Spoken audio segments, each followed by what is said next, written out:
اینجا که می‌بینید دقیقاً محل سقوط این بالگردیه که متاسفانه اینجا سقوط کرده. دقیقاً این محل سقوطشه، این خود بالگرده که سقوط کرده و الان اینجا تصاویرشو می‌بینیم.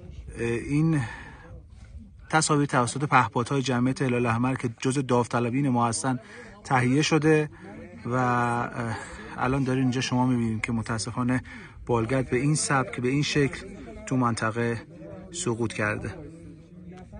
دوستان خیلی زحمت کشیدن، به لحظه بودن که بتونن این تصاویر رو ضبط بکنن. سپاسگزارم از همه کسانی که کمک کردن، کمک حال ما بودن در جمعیت هلال احمر، در سازمان امداد جنوب، در تیم پهپادی جمعیت هلال احمر بسیار تشکر میکنم که زحمت کشیدن این تصاویر رو در اختیار ما دادن و این جستجو رو انجام دادن.